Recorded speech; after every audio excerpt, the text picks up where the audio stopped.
కోల్కతాలో RG car medical college హాస్పిటల్లో post graduate train డాక్టర్పై దారుణ అత్యాచారం హత్య దేశవ్యాప్తంగా పెద్ద దుమారమే రేపింది. దీని తర్వాత దేశంలోని మహిళా డాక్టర్లు నైట్ షిఫ్ట్లో పనిచేయాలంటే వణికిపోతున్నారట. డాక్టర్లకు భద్రతకు పటిష్టమైన చర్యలు తీసుకోవాలని డాక్టర్ల అసోసియేషన్ డిమాండ్ చేస్తోంది. ఇక నైట్ షిఫ్ట్లో పనిచేసే డాక్టర్లు అరకర వసతులు అందుబాటులో ఉంటున్నాయి అంటున్నారు. శుభ్రమైన టాయిలెట్లు ఉండవు, పడుకోవడానికి సరైన వస్తువులు కూడా ఉండవు, సీసీటీవీల ఊసే ఉండదని కోల్కతాకు చెందిన డాక్టర్లు ఆవేదన వ్యక్తం చేస్తున్నారు. మహిళా డాక్టర్ల ఇబ్బందుల గురించి ప్రత్యేక కథనం ఇప్పుడు చూద్దాం.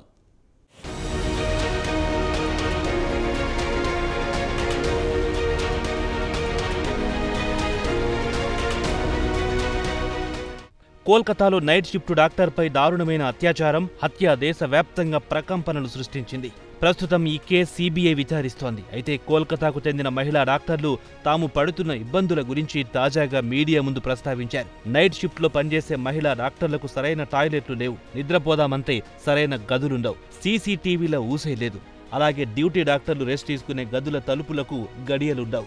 ఎవరొస్తారో అని ప్రాణాలు చేతిలో పెట్టుకుని బతకాల్సి వస్తుందని నైట్ డ్యూటీ డాక్టర్లు ఆవేదన వ్యక్తం చేశారు. ఒక్కోసారి డాక్టర్లు ఏకంగా 60 గంటల పాటు పనిచేయాల్సి వస్తుంది. అలాంటి సమయంలో అలిసిపోయి కొంత విశ్రాంతి తీసుకుందామన్నా రెస్ట్ రూమ్లు ఉండవు. కుర్చీలోనే కూర్చొని కొన్ని నిమిషాలు కునుకు తీసి తిరిగి విధుల్లోకి వెళ్లాల్సి వస్తుందని మహిళా డాక్టర్లు తమ వేదనను వెళ్లగక్కుతున్నారు.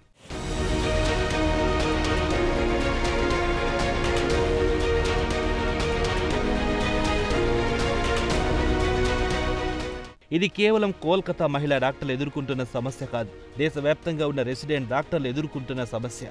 ఆసుపత్రులు కానీ కాలేజీలు కానీ వారి బాగోగులను పట్టించుకోవడం లేదని డాక్టర్లు వాపోతున్నారు. ఇటీవల కోల్కతాలో ఆర్జీ కార్ మెడికల్ కాలేజ్ హాస్పిటల్లో పోస్ట్ గ్రాడ్యుయేట్ ట్రైనీ డాక్టర్ను ఆసుపత్రి సెమినార్ రూమ్లో దారుణంగా అత్యాచారం చేసి చంపేసిన ఘటన యావత్ దేశాన్ని కుదిపేసింది. తాముండే హాస్టల్ కంటే కూడా ఆసుపత్రి ఇంకా ఘోరంగా ఉంటుందని మహిళా డాక్టర్లు చెబుతున్నారు. హాస్టల్ నుంచి ఆసుపత్రికి డ్యూటీకి వెళ్లి తిరిగి హాస్టల్కొచ్చే వరకు ప్రాణాల చేతిలో పెట్టుకోవాల్సిన పరిస్థితులు ఉన్నాయని మహిళా డాక్టర్లు ఆవేదన వ్యక్తం చేస్తున్నారు.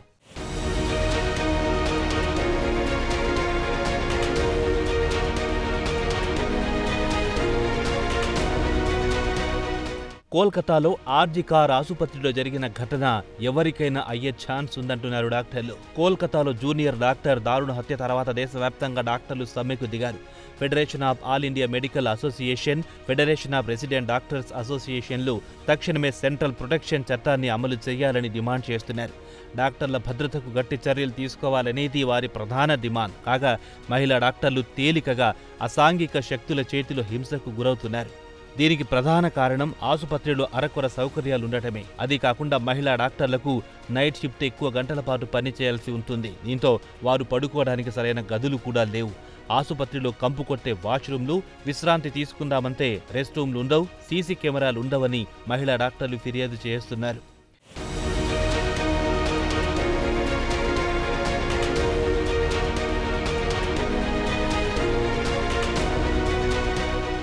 విశ్రాంతి తీసుకోవడానికి ఎక్కడా చోటుండదు. అయితే హైదరాబాద్కు చెందిన ఓ జనరల్ మెడిసిన్ డాక్టర్ మాత్రం కోల్కతా ఆసుపత్రి ఘటన పట్ల దిగ్భ్రాంతి వ్యక్తం చేశారు. ఆర్జీ కార్ ఆసుపత్రిలో జరిగిన అత్యాచార సంఘటన వ్యక్తిగతం. తాను సెమినార్ రూమ్లోనే తరచూ రెస్ట్ తీసుకుంటాను. ఎగ్జామ్కు ప్రిపేర్ కావాలన్నా లాంగ్ నైట్ షిఫ్ట్లో అక్కడే చదువుకుంటాను. అయితే కోల్కతాలో జరిగిన ఘటన ఇప్పటికీ తనకు నమ్మశక్యం కావడం లేదని ఆమె ఆశ్చర్యం వ్యక్తం చేశారు. తన రెసిడెన్సీ రోజుల అనుభవాల గురించి ఆమె వివరించారు. ఆసుపత్రిలో రెస్ట్ తీసుకోవడానికి ఎక్కడా స్థలముండదని ఆమె తన అనుభవాలను చెప్పుకొచ్చారు.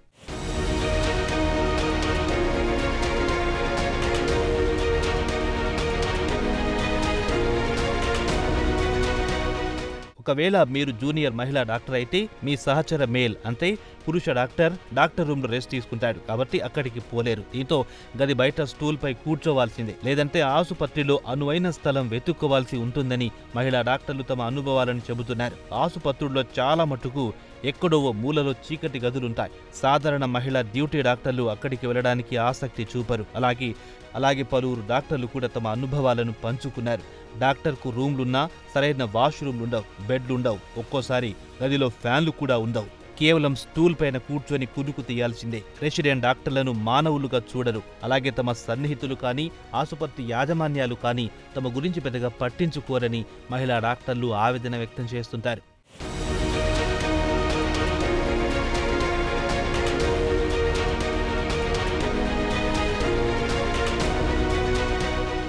కోల్కతాకు చెందిన డాక్టర్లు రాత్రిపూట ఒక్కోసారి నిద్ర ముంచుకొస్తే తాము స్ట్రెచర్ పైన పడుకుంటామని చెప్పారు. ప్రభుత్వ ఆసుపత్రులు కానీ ప్రైవేట్ ఆసుపత్రులు కానీ తమ గురించి పట్టించుకోవని డాక్టర్లు ఆవేదన వ్యక్తం చేస్తున్నారు.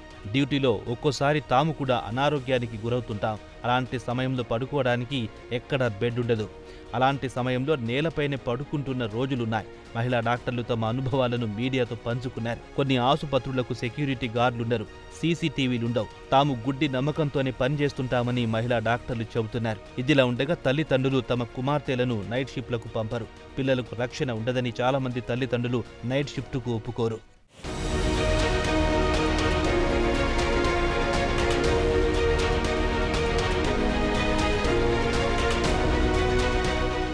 కోల్కతా ఘటన తర్వాత సోషల్ మీడియాలో డాక్టర్లకు ప్రత్యేక రూమ్లు, గార్డులు, సీసీ కెమెరాలు ఏర్పాటు చేయాలని డిమాండ్ పెరిగిపోయింది. అలాగే మహిళా డాక్టర్లు విధుల్లో వేధింపులకు గురైతే పోస్ట్ కమిటీ అంటే ప్రివెన్షన్ ఆఫ్ సెక్సువల్ హెరాస్మెంట్కు ఫిర్యాదు చేయొచ్చు. అయితే దేశంలోని చాలా మందికి ఈ కమిటీ ఉన్న విషయం కూడా తెలియదు. అయినా ఈ కమిటీలో పురుషులే ఎక్కువగా ఉంటారు కాబట్టి తమకు న్యాయం జరగదని మహిళా డాక్టర్లు భావిస్తున్నారు. ఇక డ్యూటీ డాక్టర్లకు బాధ్యత వహించాల్సింది ఆసుపత్రి యాజమాన్యాలే. తదుపరి దుర్ఘటన జరగక ముందు ఆసుపత్రులు దిద్దుబాటు చర్యలకు శ్రీకారం చుడితే ఇలాంటివి పునరావృతం కాకుండా నివారించవచ్చు. మరి ఆసుపత్రి యాజమాన్యాలు ఆ దిశగా ఆలోచించాలని కోరుకుందాం.